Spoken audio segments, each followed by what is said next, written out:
Hey guys, it's Miss Johnson, and I'm here to bring you the second part of our Chapter 5.2 notes. Today we are getting into a few more probability models and discussion about probability rules. We're going to talk about two-way tables, and we're also going to look at Venn diagrams.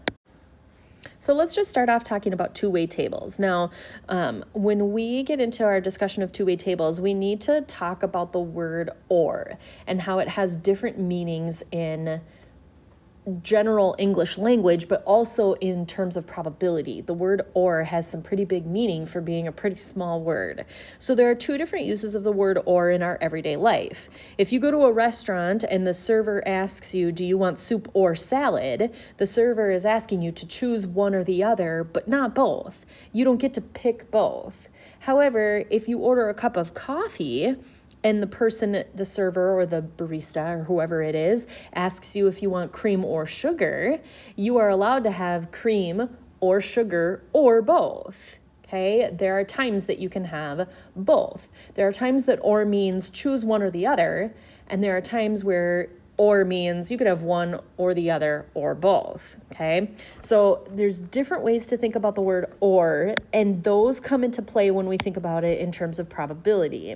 So it says in mathematics and probability, A or B means one or the other or both. And that's what we're gonna have to pay attention to today when we look at two-way tables. It says when you are trying to find probabilities involving two events, like probability of A or B, a two-way table can display the sample space in a way that makes the probability calculations easier. So really all a two-way table does for us is just gives us a way of organizing those probabilities. It makes it a lot easier to look at the two events because you'll have event A be in rows and event B be in columns, or vice versa. It doesn't really matter. But one is set up in rows and one is set up in columns. And then you can look at the probabilities of the two events happening together inside the table. So here's an example of a two-way table. Now this is just in terms of counts, okay? The example we're looking at, it says students in a college statistics class wanted to find out how common it is for young adults to have their ears pierced. They recorded data on two variables, gender and whether or not the student had had a pierced ear for all 178 people in the class. The two-way table summarizes the data. Suppose we choose a student from the class at random, define event A as getting a male student and event B as getting a student with a pierced ear, okay? So A is really your gender and B is your pierced ear. Okay, so it says find the probability of B. So what is the probability of getting a person with a pierced ear? If I'm looking at just probability of B, that means I'm over here. So this is my two-way table, by the way. Here's the two-way table that I'm looking at. If I'm looking at the probability of getting a person with a pierced ear, that means I'm looking at both male and female, which is a total of 103 yeses. And I need to think about the total number of students, which is 178. So my probability of event B is 103 out of 178. I can type that into my calculator and get a decimal. That's often how you'll see these things.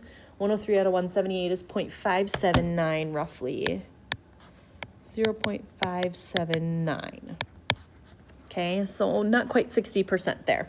Now, that's a really basic one. There's nothing special about it. Let's take a look at part B. In part B, now it says find the probability of A and B. We see the word and there. That means we want both. Both is a success. So remember that event A was getting a male student. Okay, here I'm going to put my notes down here. Probability of event A and B. So getting a male student who has a pierced ear.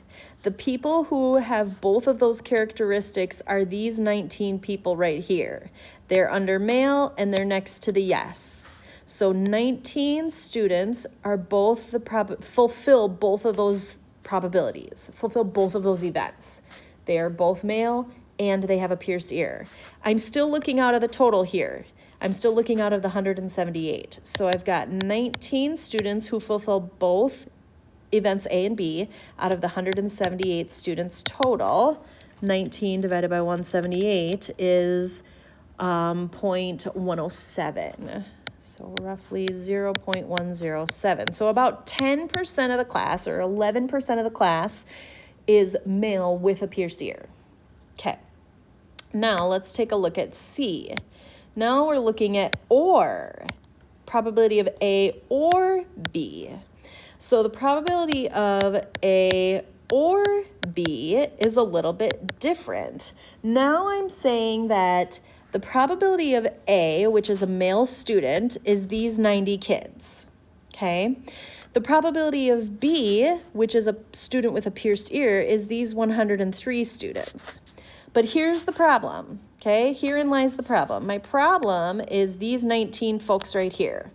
19 of those students were both male and had a pierced ear.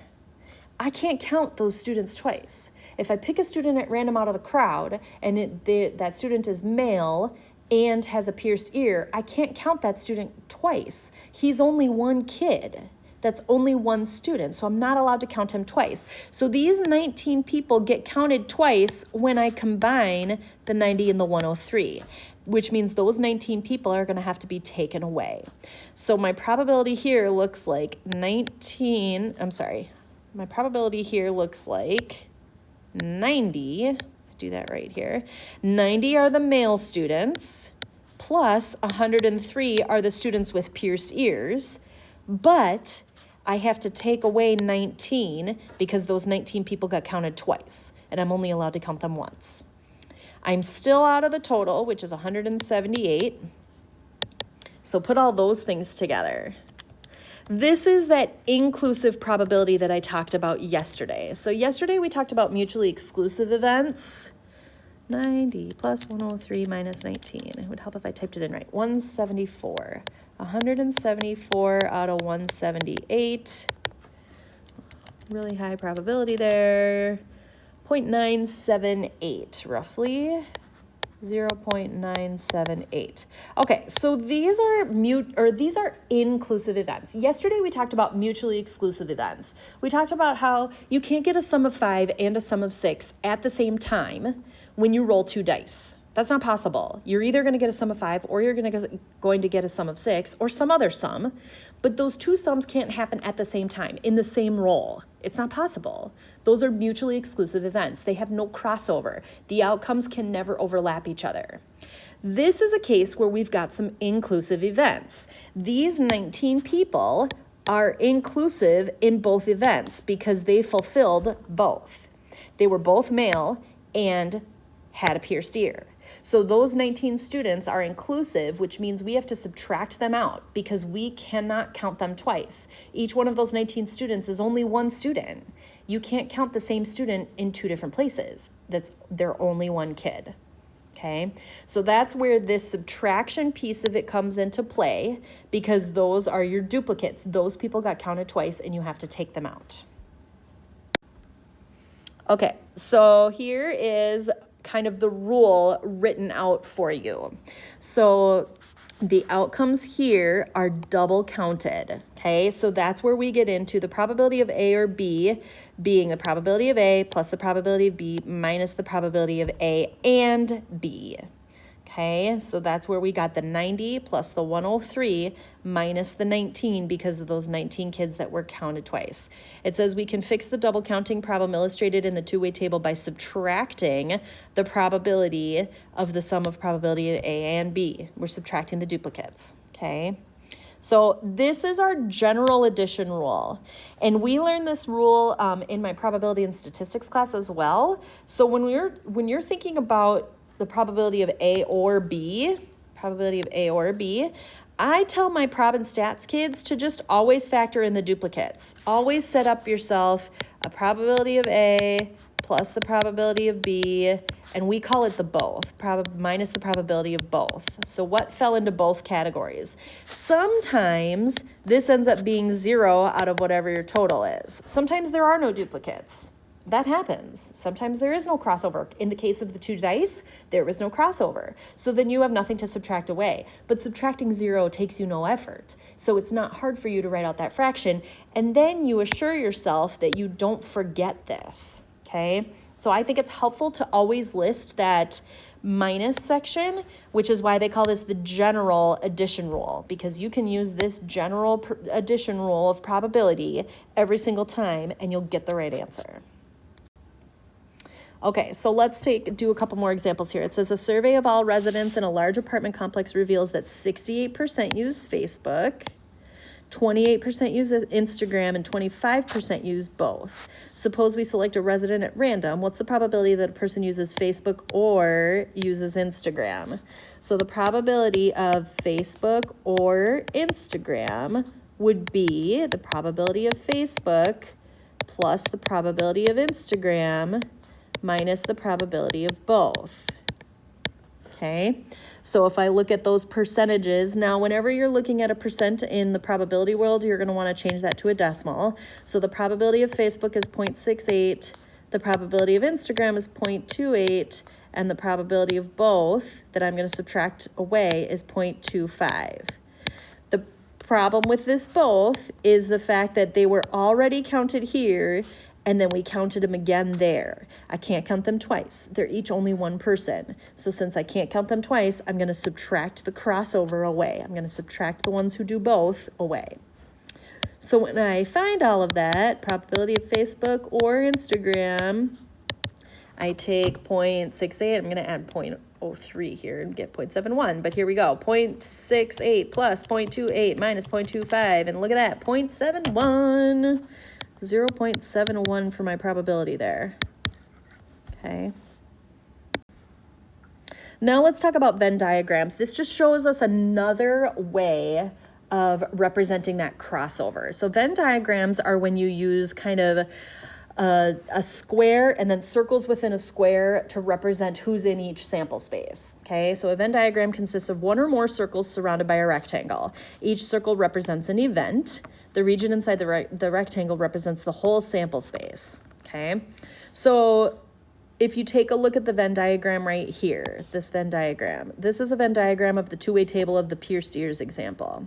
So you can see that in the yellow circle is the probability that of event A, that somebody is male. If I took the 71 plus the 19, let me pick a different color here. If I took 71 plus the 19, 71 plus 19 gives me that 90. Okay, 71 plus 19 gives me that 90. And that 71 and 19 comes from right here. 19 is also in this blue circle because they're in the event B circle as well. The 71 is only in the yellow because they don't have a pierced ear, so they're not in the blue. They're only in the yellow. So then over here, if I look at the blue circle is the probability that they have a pierced ear. People with a pierced ear are in that row right there. You've got 84 who are female and 19 who are male. And if I take the 19 plus the 84, 19 plus 84 gives me 103. So if I add the 19 and the 84 together, I get that total number of pierced ear people. Now, the 19 in the middle are the ones that fulfill both. They're the ones that are male and have a pierced ear. Then check out this little 4 on the outside. The 4 on the outside is the number of females who do not have a pierced ear. They're not in either event. Event A was that they're male. Event B was that they have a pierced ear. So if you're female and you don't have a pierced ear, you're hanging out on the outside. Okay, that's why the Venn diagram is truly this full rectangle. It's not just the two circle parts. It's also the rectangle because there are some people who don't fit into either event and you have to leave them outside of the circles.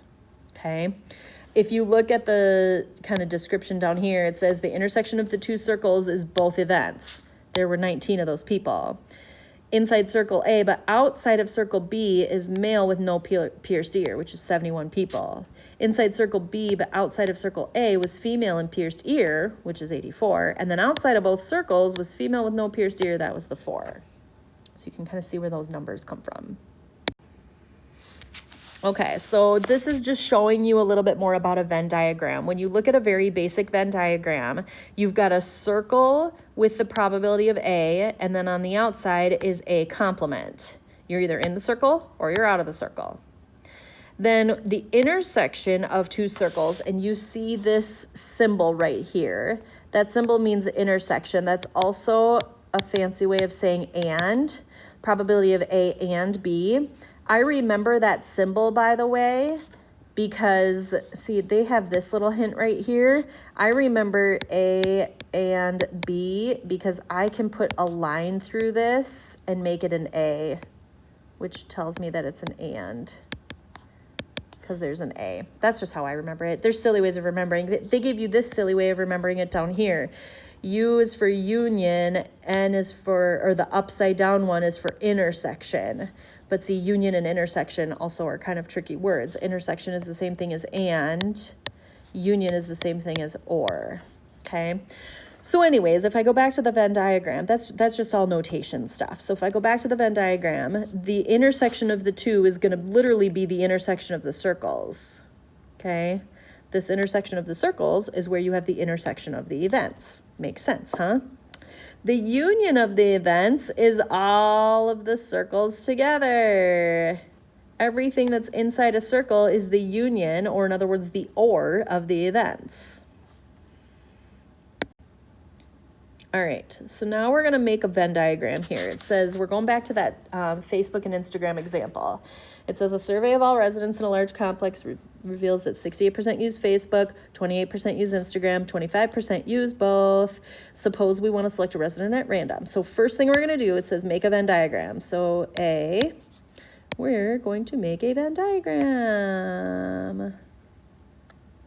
Okay, inside my Venn diagram, I'm going to have two circles, and my two circles are going to overlap. Now, one easy thing to put in first is the both. It's the last thing that's listed, but it's almost the easiest thing to put in. Now, if I say that this is my Facebook and this is my Instagram, okay, so 25% are in the both. Now, what you have to figure out is who uses Instagram that doesn't use Facebook. The people who use Instagram who don't use Facebook are going to be the 28% minus the 25%, because you've already got 25% of the Instagram users accounted for right there. So in this Instagram circle is going to be 3%. Okay, I probably shouldn't have squared that off because it's going to be confusing with the other Venn diagram. Hopefully that makes sense where I got the 3%. You have 28% total. So you've got the 25 who use both that are in the intersection, and you've got the 3% who only use Instagram. Do the same thing over here with Facebook. With Facebook, you've got 68% who use Facebook minus the 25% who use both. 68 minus 25 gives me 43. So this is 43% right here. Okay, so here's the thing. Now we have to figure out who's on the outside, who doesn't use either. Okay, who doesn't use either? So I'm going to take this 43 plus this 25 plus this 3 and see how much I have in the union. My union is that 71. So the probability, if you're wondering about that notation, the probability of Facebook and Instagram was equal to 25%. Those are the both people. The probability of Facebook or Instagram is the 71%. Okay, so then the probability of Facebook complement and Instagram complement, meaning they don't do either, the people who don't do either is going to be 1 minus the 0.71. 1 minus 0.71 gives us 0.29. So there's 29%. That was a 9 also crossed with like a percent sign. 29% that are hanging out on the outside. Now the whole goal here, the whole thing that we need to pay attention to is that every probability that you see should add up to 1. That 43 plus 25 plus 3 plus 29 should equal 1. And if you type them all into your calculator, you'll see that that is the case. All right, so there is, oh, I had to do part B. Haha, just kidding. Find the probability that one person uses neither Facebook or Instagram. Oh, we just did that. Duh. So part B, probability of Facebook complement and Instagram complement is equal to 1 minus 0.71, which is 0.29. Okay, there you have it. So, two-way tables and Venn diagrams. You're going to see a lot of probabilities where there's two events, and we want to look at the crossover of those two events. So two-way tables are going to be something that we're going to look at a whole lot. You're going to be drawing Venn diagrams quite a bit in this class for the rest of our chapters that we're going to learn. So take some time, spend some time on it. If you need to watch those other AP Classroom videos, feel free to do that because they might talk about it in a different way than me and it might make more sense. Okay, so thanks for tuning in and I will catch you next time.